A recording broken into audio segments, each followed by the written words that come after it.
அஸ்ஸலாமு அலைக்கும் வரஹ்மத்துல்லாஹி வபரகாதுஹு. அல்லாஹும்ம ஸல்லி அலா சய்யிதினா முஹம்மதின் வ அலா ஆலி சய்யிதினா முஹம்மதின் வபாரிக் வசல்லிம். அல்லாஹுவின் நல்லடியார்களே, சகோதர சகோதரிகளே, நாங்கள் ஒவ்வொரு நாளும் அல்லாஹு சுப்ஹானஹு வ தஆலாவை நினைவு கூறுகின்றோம். தினம்தோறும் நன்மைகள் செய்யக்கூடிய அமல்களை செய்து வருகின்றோம். நாம் செய்யக்கூடிய அமல்களில் மிகவும் சிறப்பு வாய்ந்த ஒரு முக்கியமான அமலாக தஹஜ்ஜத்துடைய நேரத்தில் தொழுவது இருக்கின்றது.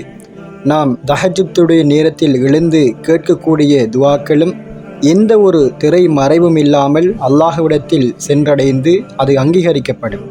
இப்படி இருக்கக்கூடிய மிக சிறப்பு வாய்ந்த இரவு நேர தொழுகையான இந்த தஹஜ்ஜத்துடைய நேரம் பலர் தொழுவது கிடையாது. காரணம், ஷைத்தானுடைய தீண்டுதல், அதிக தூக்கம், அதிகமான வேலைப்பளு மத்தியில் தூங்குகின்றவர்கள் உடல் அசதியின் காரணமாக தூங்குவது, இப்படி பல காரணங்களை சொல்லிக்கொண்டே போகலாம். ஆனால் தஹஜ்ஜத்துடைய நேரம் நம்முடைய நித்திரையை களைத்து எழுந்து தொழுவது மிக மிக சிறப்பு வாய்ந்த ஒரு அமலாக இருக்கின்றது. அது அல்லாஹு சுப்ஹானஹு வ தஆலாவுடன் நேரடியாக நம்மை பேச வைக்கக்கூடிய ஒரு அமலாகவே பார்க்கப்படுகின்றது.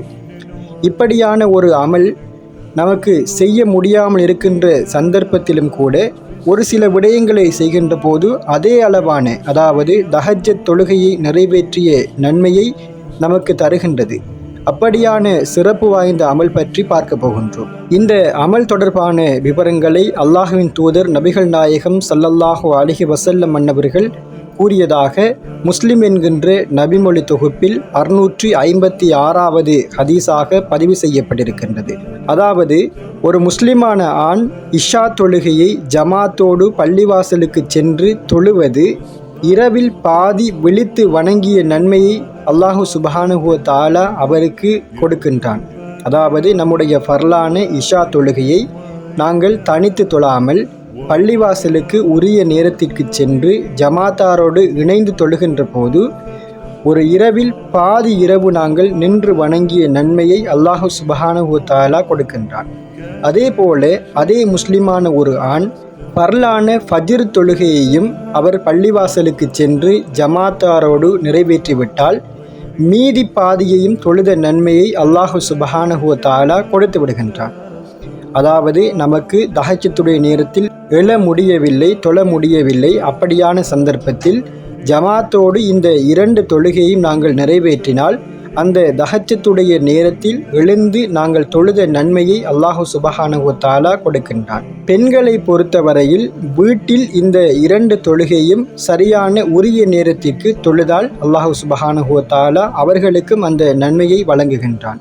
இப்படி தஹஜ்ஜத்துடைய நன்மையை இந்த 2 தொழுகையில் தொழக்கூடிய விடயம் நமக்கு வழங்கினாலும் கூட தஹஜ்ஜத்துடைய நேரத்தில் நாம எழுந்து தொழுவதே மிக சிறப்பு வாய்ந்ததாக இருக்கும். ஏனென்று சொன்னால், அந்த நேரத்தில் நாங்கள் கேட்கக்கூடிய எல்லா விதமான துஆக்களையும் அல்லாஹு சுப்ஹானஹு வ தஆலா எந்த விதமான திரை மறைவு இல்லாமல் அல்லாஹ் நமக்கு அவற்றை நிறைவேற்றி தருவான். அல்லாஹுடன் நேரடியாக பேசுகின்ற வாய்ப்பை அந்த நேரத்தில் தான் அல்லாஹு சுப்ஹானஹு வ தஆலா வழங்குகின்றான்.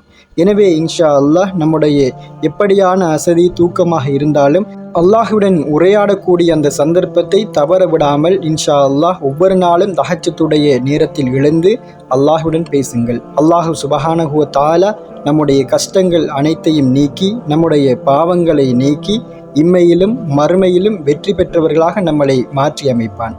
ஆமீன் கூறுங்கள். இந்த பதிவு பயனுள்ளதாக இருந்தால் அதிகமாக பகிருங்கள், பிறரும் நன்மை அடைந்து கொள்ளட்டும். இன்ஷா அல்லாஹ் நம்முடைய சேனலை சப்ஸ்கிரைப் செய்யுங்கள். அஸ்ஸலாமு அலைக்கும் வரஹ்மத்துல்லாஹி வபரகாதுஹு.